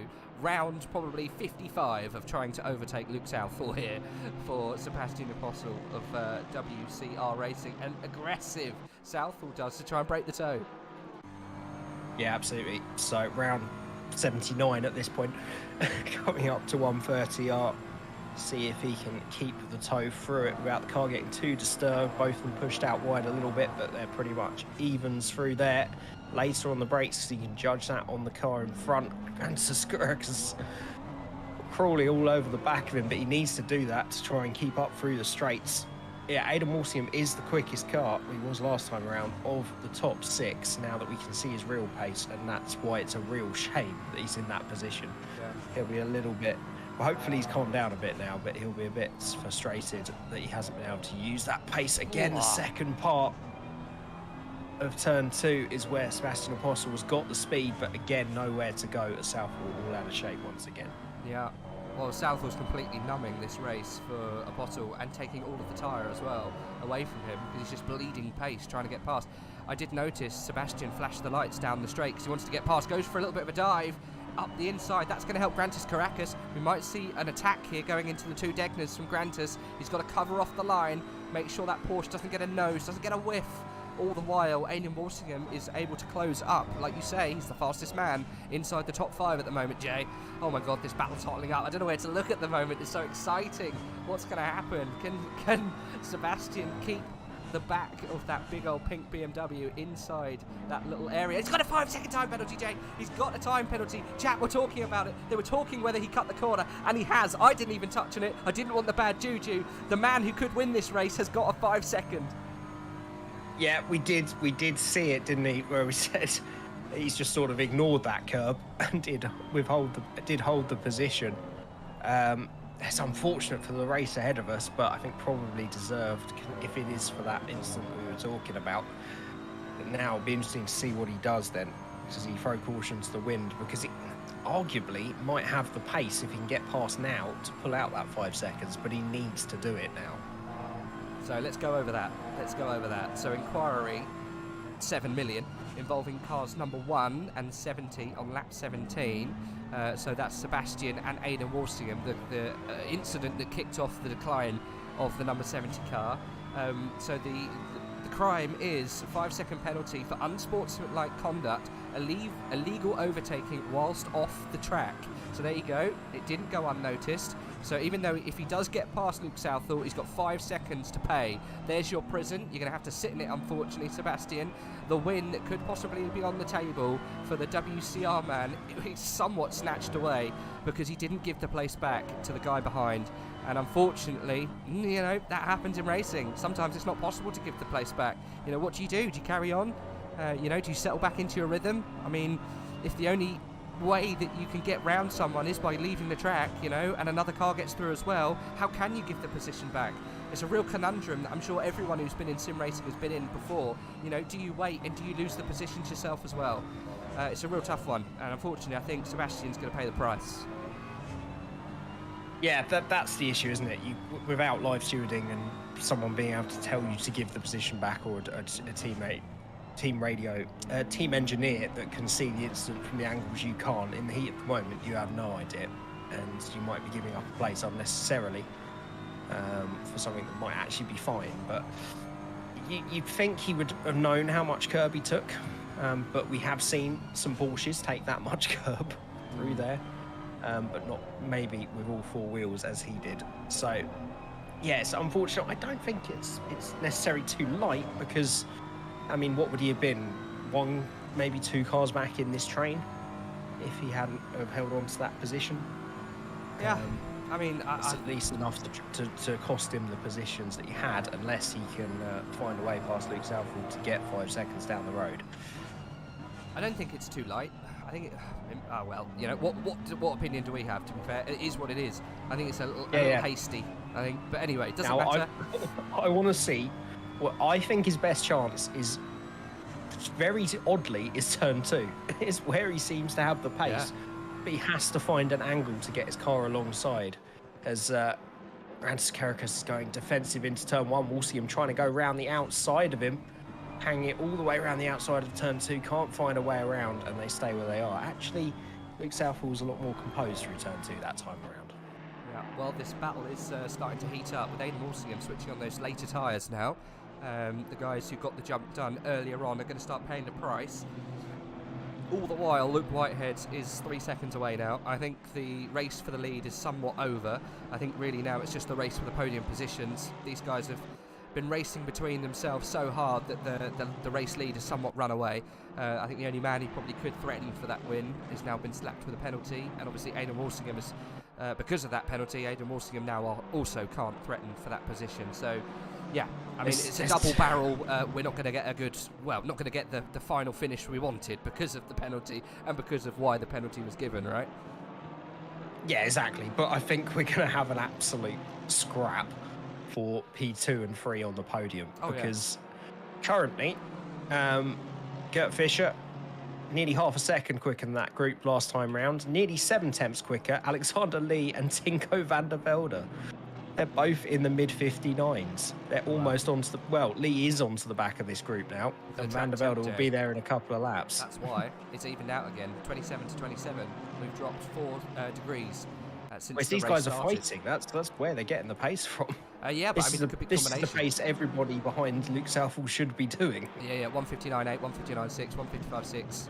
You know, from 8 to 5, right? You know, they're all doing 1:59s. These guys are all doing 2 minutes and a half, so that's why they're almost a second quicker, just because of the fight.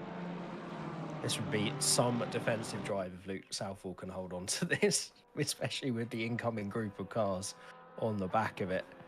Again, the battle, though, into turn 1 is going to be between Aidan Walsingham and Grantis Karikas.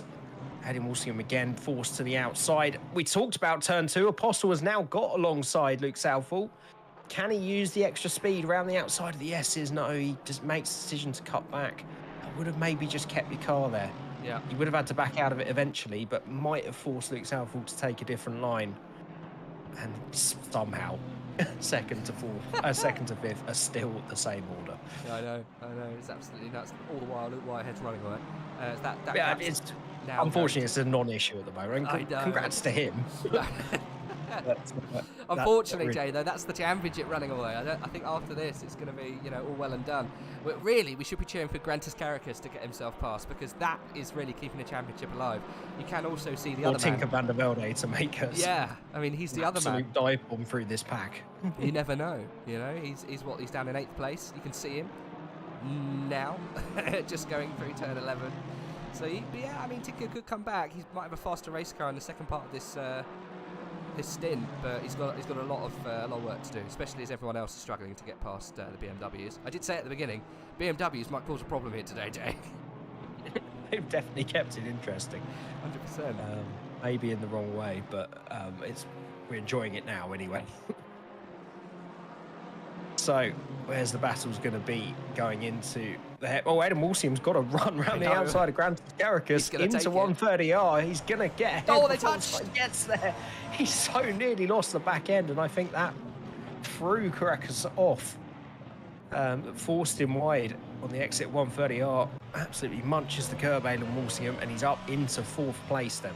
Come on, Aidan. Started off on pole position. Unfortunately, through the pit stops, managed just to find himself in 6th. Back up into 5th place after taking Grantis Karikas around one of the fastest corners in racing. As I think Sebastian starting to learn. There it is. He's done it. He went wide in turn 1. He did it. We said it. You said it would be turn 2. He went wide into turn 1 and used that extra pace going into 2 to take it to Luke Southall. Here we go then. We've got now a mix of manufacturers going for the position overtake. It might be a little bit easier here for Aidan And Sebastian's got to run away here, otherwise he's going to be under real threat from Aidan Walsingham. Obviously, it doesn't matter when they come across the line, he has loses position anyway. But still, he's got to make sure that he keeps himself as far away as everyone else as possible. Yeah, just make sure you use the pace on this lap and don't make a mistake. The last thing you want to do is let him back through after all that work. But yeah, we'll see. I mean, he's got to try and find 5 seconds, isn't he? Yes. Which we're gonna probably have 4 laps maybe over the line. It's a big ask. I don't think he's gonna find it, mate. To be honest. Well, he's gonna need these guys to start squabbling, which is a very real possibility considering Lee's now caught the back of the pack, and there's 4 cars that will be scrapping for the final podium position. He has found half a second already, Jay. Well, that's the thing. The way these guys have been fighting, they've been around a second slower than the guys catching them behind. So if he maybe can find a second a lap, that puts him in the ballpark, especially once he breaks that toe, so Southall's not getting the toe down the big straights. If he comes across the line and he's found himself 7/10 after the overtake happened into turn 2, there's every possibility he can find himself enough pace to keep himself up there. If he keeps the pace on, he might actually threaten Luke Whitehead towards the end of this race, Jay. Although it doesn't matter because he won't get the win, he might still get there at the back of the car before the end if he continues the pace he's on. But I don't know, it might be quite an ask. No, he's lost time. He was nearly 7/10, now he's 5 coming across the line. As it's because he gets a little run. Sorry, Jay. Yeah, it's because he needs to break that toe. We've just had the 2 big straights, so he needs to try and get more than a second in the first and second sector, which is where he can use the tyre advantage. And then Southall won't come back at him the way he did last time round, but that's still a big ask in 1 lap. Yeah. Well, we'll keep an eye on that gap. He's not exactly running away right now, but yeah, I think he needs squabbles. And at the moment, Aidan Walsingham isn't providing that squabble on the back of Luke Southall. Luke technically knows that he is actually 2nd place right now, so he's not really too bothered. Probably that's why he didn't fight him so hard into turn 2. You know, what's the point? At this stage, your fight at the moment is against Walsingham behind, so yes, you've lost a position, but hey-ho, it should come back to you later. Luke playing that aggressive strategy, it's really worked at the moment. He's doing a fantastic job. Where's Gert Fischer? He's not too far behind, is he? No, he's caught back up after his difficult few laps when Walsingham passed him. So he's definitely in this fight. Tinko's blooming as well, Jay. He is, because Southall, they've sort of strung out a little bit. He's only taken 6 attempts in the last couple of laps, but he might get there by the end, especially if there's some wheel-to-wheel action with the group ahead. He could definitely do with a couple more positions to at least keep it mathematically possible into the final round. Right. I think luckily Kyrgios will. Actually, no, he won't. He'll be out of it. I think after this he'll be if he out, finishes where he does, yeah. So, yeah, to take it to a final race decider, talk us through it. I'll work out a little bit of maths. Right, go into maths corner. Slink your way down into calculation corner. As Luke Southall goes defensive. Couple of wiggles there. That's not all good cricket, Jay. You can't really wiggle that many times. That's a little bit strange. As Aidan Walsingham goes round the outside into turn 1. He's going to cut back into turn 2 and might get a run into 3. But no, Luke Southall manages to cover that off. I don't think you've got to be a little bit more careful than that. That's not good for the double wiggle there. He wiggled once on the defence and then unsettled the car slightly. It wasn't a move so much of a car place. It was the wiggle afterwards that maybe worried Walsingham going down into the braking zone. Got to be careful there that there's no more than one change of direction in the braking zone, or at least going down towards it. I mean, he's allowed to wiggle and move to try and break the toe, but not when they're side by side. Careful, careful. As Luke Southall does slowly fall back from Sebastian. The gap now is 1.5 seconds, Jay. So he's found himself. He might have the pace here to get what he needs. He's definitely closing the gap. He's broken the toe. That's the most important thing. Yeah. So now he can actually use that pace. The squabble is It's up. very rough, but I think Tinko needs 5th. Okay. All right. Otherwise, That's Luke what she Whitehill wrote. will be champion. Okay. Yeah. Should we get the... He needs to be within 37 points of Luke Whitehead. Oh my God! So we Luke could have a Whitehead. champion here right now. This race, Yeah. we could be crowning Luke Whitehead. The season Yeah, 12 champ. gap is 63 in the championship. Luke's obviously on to get 100. Yes. And 37 within is the closest is 5th place in 65. 59 for 6th would not be enough as far as I see it. Okay, so Tinker van der Mille needs to overtake Alexandra Lee and Gert Fischer and Grantis Caracas. Yeah. Oh my goodness, we're going to crown someone. We're going to crown a double champ today. I'm going to say it, Jay. Because Tinker van der Mille is not catching this pack with the rate of knots that we want. Grantis, can he still keep it alive, or is 5th place not good enough as we go side by side?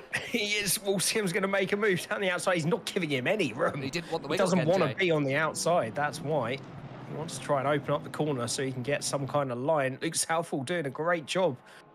So keep the inside and not drift wide into Walsingham and hold on to 3rd place. Now, Grantis is already 100 points behind. So he would have needed to have outscored Luke. Ah, okay. Oh, gee. Well, where is the man that we are? Oh my God, Jay, he's closed up. He's so close. When we come across the timing line, it's going to be, I'm going to say it, 1.5 away from the back of Alexandra Lee. If we have a crash up ahead, Jay, we could still have the championship fight alive. And at the moment, odds on, there could be a crash in the next 2 minutes because they are the way so these guys are close. driving. I mean, you already give him a position. No, actually, Apostle I think is out of range of Van der Velde at the moment. 2.4. Oh, that's going to be close. But he's maybe already 7th. But yeah, he's going to need a couple more out of this. But yeah, you would not bet against there being an incident on the final lap because there's some people in here that really would love a podium. Yeah. Luke Southall, Aidan Walsingham, Gert Fischer to continue his run. Yeah, 100%. There's some first-time podium sitters and also someone on a fantastic run. But if you're looking from where we are right now, Grantis Caracas' Porsche is where this man needs to be to keep the championship hopes alive. If he does not get to that position, we'll be crowning Luke Whitehead the champion of season 12, one race early, the penultimate round. I didn't think we'd be doing it tonight, but hey ho, we're gonna have a change of the guard, and Tinker van der Velde, the man we're watching right now, is going to give away his crown to the man who has run away but is currently being reeled in by Sebastian. He'll keep that place though because of Sebastian's penalty. And oh, how Race Control have come into this race. But you know what? Something did happen. You've got to put points or time to someone if there was a slight lack of the rules being adhered to, right? Yeah, absolutely. I think it was slam dunk in a sense, and I think it was fair for the penalty. We are on to the final lap then. Aidan Walsingham's going to try and look down the inside of Luke Southall. We'll have to hang it round the long way. There's a little bit of contact rubbing doors as they now go through the S's side by side. That's never going to go well. It doesn't. That pushes Luke Southall out. There was a crash, Jay. There was a crash. There was. Grantis Caracas gets himself onto the back of Walsingham. He's looking around the outside. He's pushed it too wide, though. Tinker van der Velde is now onto the back of this pack. Can he pick his way through? He's going to find his way past Southall, maybe up the hill. Go on, Tinko. He's going wheel to wheel with him. It's not going to find his way around the outside of the Degners. I wouldn't have thought. You can maybe cut back underneath him. But that's Walsingham up into 3rd place then. Fischer into 4th. Grantis Caracas is in 5th. Oh my Luke God. Southall, after his valiant defence, is now back down in 7th place. Oh, he lost it on the final lap, Jay. Oh, it's just... Oh, I don't know what to say. Bless him. Poor.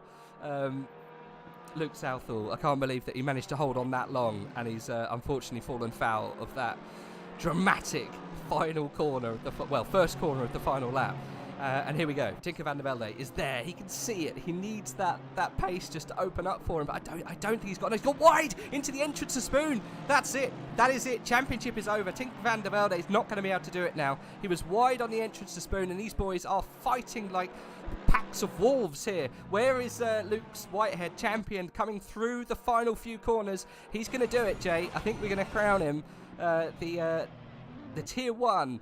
Oh God, I'm just losing all of my words. Tier 1 Season 12 champion. And Sebastian Apostle comes place for the temporary P2. He might hold on to it, not quite. He got 4.6 seconds in the end. Oh, so close, so close. And there the other boys come down the line afterwards. Aidan Walsingham managing probably to get him 2nd place. And I think Apostle has held on to a podium. Oh, wow. What a valiant drive. By my reckoning, it's 5.1 seconds. Oh, wow. to Gert Fischer in fourth. I mean, that was an absolutely crazy finish to the end there. I'm sorry if we've still got people coming across the line. We do. I'll run through the running order. We've got, we think it's going to be Luke Whitehead in first and champion. Aidan Walsingham in second place, deserved. Sebastian Apostle, I think, might get third. Gert Fischer in fourth. Grantis Caracas in fifth. Alexander Lee in sixth. Luke Southall in seventh. Tinker van der Velde in eighth. And 3 positions away where he needed to be. Jardier held on to ninth. Ayrton Manisha, he did very well to get themselves into 10th place. Leon There was an Audi in the top 10. There was, but that was all through the pits. Oh, Leon Burnt looks very, very smashed into pieces in 11th. He did so well at the beginning, but unfortunately how the mighty fell. Well, there you go. There's the top 10. I'm not going to go any further because it gets a bit crazy. But hey-ho, we have a new champion. Not for the first time, but the second for Luke Whitehead. He didn't want to say anything because he thought it was going so well. He's got 4 wins this season, Jay. 4. I think that's almost a record. I don't know. I've never seen such domination like we've seen from Luke Whitehead this season. It's been fantastic. Yeah, no, I mean, nothing summed it up than the way he got the strategy right in this race. I mean, he couldn't have called that stop better. Through all of the differing strategies of that top 10, he came out just ahead of the rogue Luke Southall that pitted so early, and then that really just sewed up his race and his championship right there. Yeah. But the fight from second backwards was just incredible throughout. You don't see like, it was races like great that to very see. often, do you? No, exactly, and the closeness of them, obviously, but the guys that aren't normally up there, the difference in manufacturers. There was some door rubbing in a few instances on the last lap that we might see some post-race penalties for, but in all, it was respectful racing. And yeah, just a cracking little race. It's a shame the championship couldn't tick over, but you know, it was well deserved this season. We don't normally like to do this, but I'm going on board at the moment, Tinker van der Velde, as we go down into turn 1-2 of the final lap, where we see everything going on ahead of him. He must have almost rubbed his hands together when he saw all these cars falling over themselves, going through turns 3 and 4. He knew that to keep the championship alive, he needed to be up there where this was happening. He must have thought, oh my God, it could happen for me here. As all of the cars go wide, Luke finally dethroned, and everyone else squabbles to get positions round him. And this is the run that he managed to find himself in at the exit of the Senna S's. Tried to go up the inside of Luke, and he think he could possibly get Alexander Lee here, but it's just not enough legs in that Ferrari. And I think that's been the massive factor today, isn't it? That Ferrari just not performing very well round here, and he had to give it up going into the Degner. No way round there for him, unfortunately. Ah, dear, Tinko, I'm losing out this race massively, unfortunately. But that's racing, Jay. Yeah, it is, absolutely. Unfortunately, yeah, that makes 3, by his standards, bad rounds compared to Luke's 1. Yes. So, yeah, he was talking last week about, you know, those first 2 races didn't quite achieve what he needed to, and that put him on the back foot. But, you know, the 2 of them have been stand out from the field, to be fair, once again. And, yeah, just the Ferrari letting him down, I think, a few tracks, unfortunately, that made the difference.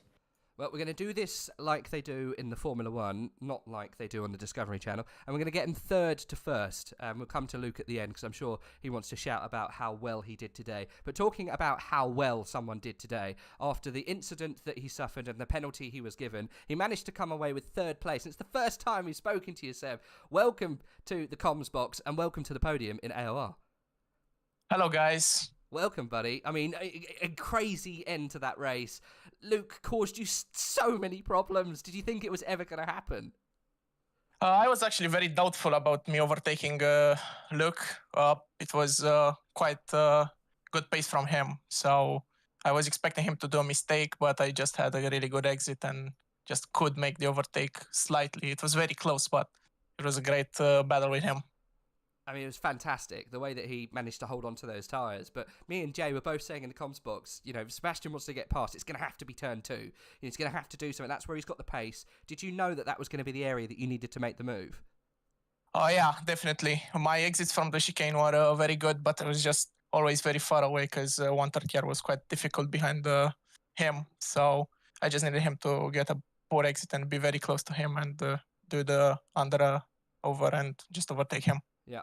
I mean, I know you tried to hang it round the lap before as well. Me and Jay saying, oh, maybe just keep the nose in that little bit further. You know, even if he can see you in your mirror there, he might give you some space going into the next corner. But, I mean, it wasn't worth it in the end. You did it the next lap anyway. And you managed to run away, obviously after the discretion that got you the penalty, 5 seconds. You managed to get the pace you needed. And to be fair, me and Jay completely ignored and forgot the gap that you had to get yourself into. And it wasn't until you came across the line that we realised that you did it. And I mean, yeah, amazing pace. I think, was it your first round with us today? It's my first round this season. I raced it last season as well, but only done like 1 or 2 races. So yeah. I mean, hats off to you, buddy. Hats off. I know because you dropped me the livery today, the fantastic purple livery that we saw on the stream. One of the best on the grid, I must say. And you were joined by Gert Fischer in that purple car. It fell off a little bit towards the end, but I mean, it was all about you today. So well done. Congrats on the podium. Unfortunately, it wasn't the race win. I think if you could have got past Luke and the penalty wasn't applied, I think you really could have, sorry, was it Luke Southall? Yeah. If you could have got him a little earlier and the penalty wasn't applied, you could have possibly fought for the win there. You had Definitely would have went for it, yeah. Yeah. I mean, congrats, man. Good to see you up here. Hopefully, we'll see you up here a little bit more often. Hopefully, yeah. Thank you. Good night. No problem. Speak soon, buddy. Right. Let's jump in. The second place man today. Aiden, it's the first time we've seen you really fighting for positions, but it was genuine pace today, wasn't it? After qualifying, pole position. Feel a bit robbed after the pit stop, or, you know, maybe you should have gone a bit earlier? Well, I think the pit stop was largely like my own error. I went very sheepish on the entry, lost probably 4 or 5 tenths, and then yeah, just played it very safe in the pit lane just to make sure I didn't get any speed impaired or miss the box, and lost loads of time when I could just sacrifice a little bit and probably hold position. But actually, it ended up being a little bit too much with both Lukes undercutting me. The Luke problem, I think everyone had really during that whole race anyway. Obviously, you got really hurt on your exit lap, wasn't it, after the pit? And you were unfortunately popped down to 6th place, and you made that dramatic fight back to what in essence got you second, but it was 3rd on the road. It was the penalty that pulled you back into it. You know, do you think if that didn't happen, you could have possibly fought for the win? 100%. The Mercedes is just so strong here on the race pace, and yeah, as quick as Luke was, I think the Mercedes just a bit stronger than everything else, and as a result, that made like my fighting quite a bit easier to be very aggressive with. And yeah, I mean, it was a lot of fun for me, and I imagine everyone else was a little bit scared of that Mercedes pulling up next to him on the straights. I mean, it was a fantastic race for everyone involved. I mean, me and Jay were screaming, we were laughing and crying at some points. It was fantastic to watch. And yeah, I mean, you guys with the BMWs just made it that amazing battle. Yeah, it's a shame you got caught in that mid-pack that were racing for those top 3 positions that caused the incident, because I really think you could have possibly fought for the win there and maybe kept the championship alive a little bit longer, because I think winner Luke managed to snatch it away this round. But look, I mean, the car has been good all season. You know, we've been surprised to see the performance that you've been able to pull out of that AMG Mercedes. I think both me and Jay, haven't we? We commented how good you've been in that car, haven't we? Yeah, been the standout of the Mercedes, absolutely. Yeah. Is it Dimitrov in the team as well? Dimitrov's been pretty good for the last few rounds as well, but he took full advantage of the car when it had the pace, and just so unlucky not to take the race win today, because you definitely had the pace for it. But great fight back through the top 6. Didn't let it get you down, and recovered to where that car should have been. Thank you, guys. No worries. No worries. Hopefully we'll see you up inside the top 10 and 2-3 a little bit more often if possible, buddy. I'll try my hardest. Oh, come on. Get yourself into a proper car. Maybe I don't know. I'm joking. It's good to see you up there. I think it depends on the race, you know, the track and stuff and conditions. But, I mean, Suzuka in that car obviously worked well to you today. So, yeah, good stuff. Unfortunate where you came out in that pit stop phase. Maybe just 1 lap earlier, you might have just had that gap. Hey-ho. Hindsight's a funny old thing. But, yeah, congrats on the 2nd place. Thanks very much. No worries. Speak soon, buddy. Cheers. And here he is. I think we can safely say that we're going to crown Luke Whitehead the Season 12 champion today. A 2-time champion as he joins the comms box with us. Luke, congrats, first of all. And, I mean, you got some real luck today. Like, there was a huge race going on behind you, and you managed just to eke out those tenths and pull that gap. And so lucky that you managed to get that pace under you. Did you think it was going to happen today? Well, first off, good evening, Rage. Good evening, Jamie. It's nice to be in here on the top step this time again, which is really good. Yeah, I mean, in practice, I was a little bit pessimistic because I didn't really have the pace. I saw the Mercs and the M4s were just quite a bit quicker. Also, the Hondas looked very, very quick. And yeah, after quali as well, threw away pole about 3 times, which was lovely as well. And then got really good start, got past Burn, which was massively crucial because I think he struggled with tyre wear right from the outset. Got past Grantus. He didn't make it very easy. Didn't make it very difficult for me. Sorry, he kind of waved me aside, which was quite nice. Tyres started dying off, and then decided to just. Well, I knew that Southall would undercut because I was in a voice chat with Fisher and Tadas and Grantus and all those guys. So I knew that he'd undercut. So I was kind of like, right, I'll pit just to cover it, and if anything else I can get out of it is a bonus.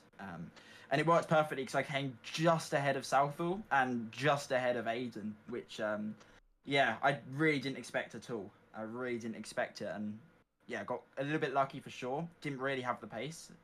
So yeah, it was all just on the strategy. That was all it was. That's all that won it for me today. So I'm very, very thankful that I got the pit stop absolutely spot on. So yeah, and obviously as you said, championship win with 1 round remaining. I would never expected that. It's 4 wins, buddy. Super happy with. 4 wins. The domination 4 wins is from real. 6 races. 4 wins from 6 races is like, well, nearly perfect. Yeah. Nearly perfect. Could have done better. No, that's still Could have done better. that's still an A, man. It's just not an A plus. Yeah, exactly. More. That's a fantastic fantastic score sheet. I mean, you should be massively pleased. As everyone knows, it's a community-led league, and there's no prize money. It's all just reputation. You've won AOR's tier 1. There's no getting around that. You call yourself a double world champion now. It's not just the luck. It's not the first time. It's not just how it went. It is the skill thing. You've been more than dominant this season. There's been calls in the chat just as you've been talking that one of the best drivers AOR's ever seen. One of the best drives that we've seen all season because you're in the arguably one of the weaker cars, and you managed still to take the W. I mean, there was a race on around you, but still. I mean, you managed to bounce past your teammate. When you came into the pits, you were right next to each other, but the strategy that you did there took you ahead of him, and then obviously what went around that position for Grantus just allowed you to just propel yourself off into the distance. I mean, yeah, a drive of a champion, buddy. Should be amazingly proud today, so well done. No, thanks, Rage. I appreciate that. I mean, the thing that I've noticed most about this season in particular is if you look at, the first championship that won season X, I think, and then the last season, both were really inconsistent. Like, inconsistency was probably my biggest downfall. Like, obviously, I won races, sure, but I also had a load of bad results, and they, obviously, the last season, they lost me the championship.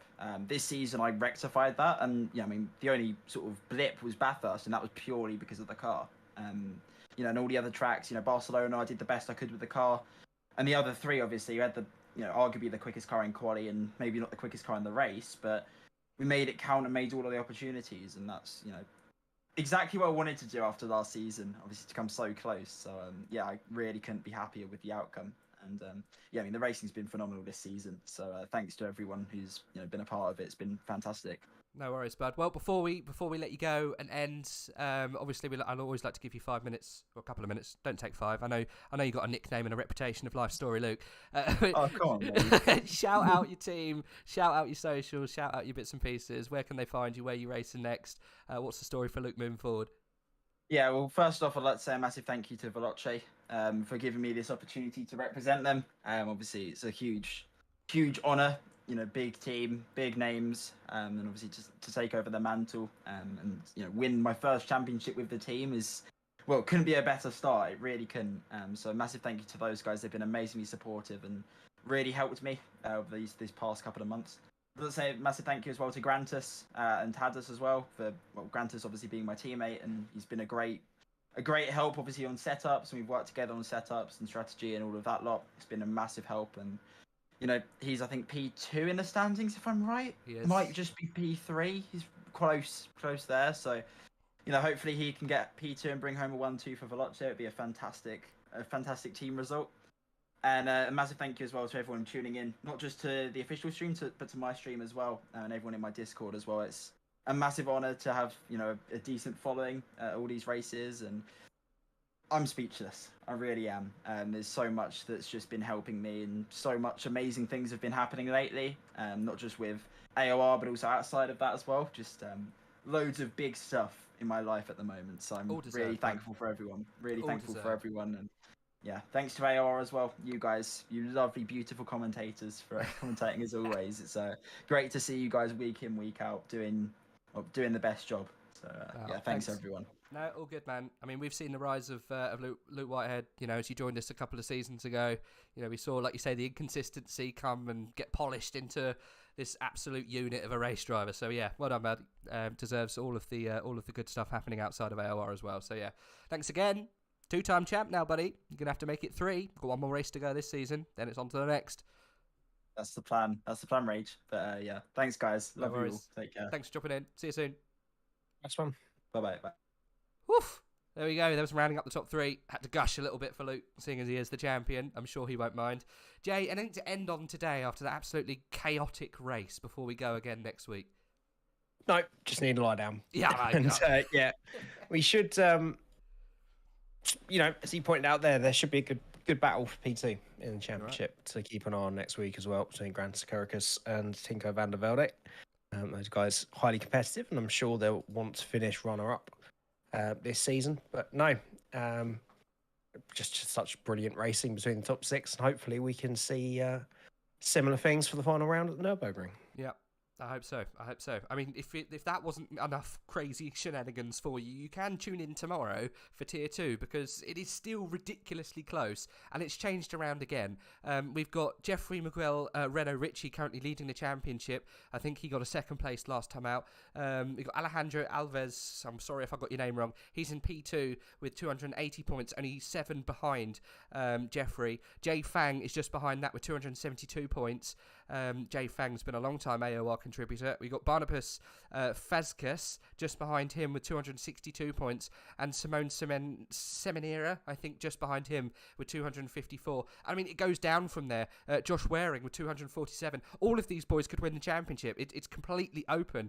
Jean-Sebastian Kassenjenga, he's I think he had a DNF last time, so he's dropped right out of the running. But you never know, could have a win next time around and could come away with it. I mean, it's anyone's game in Tier 2, and if you enjoyed tonight, I'm sure you'll enjoy tomorrow night. You can find the commentary team at 7:30, same time, same place. It'll be John Watts, I would have thought so, and Tim, I think, will be there. Excuse me if I'm wrong. I do normally get these things wrong. But anyway, you want to join those guys, it'll be tomorrow at 7:30. If you want to join us, it'll be next week at 7:30 for the final round. I mean, it's still... 2nd place is up, like Jay just said, so anything can happen between Tinko van der Velde and Grantis Kirkus. I think Tinko will pull himself up, dust himself down and say, look, championship wasn't mine this time around. I got it last time. Let's go again next time and see what happens. Right, well, we'll end it there, guys. Thanks very much for jumping in and joining us, and we'll see you next week for the final round. Not a championship up to grabs, but still 2nd place. We'll see you then, guys. See you soon.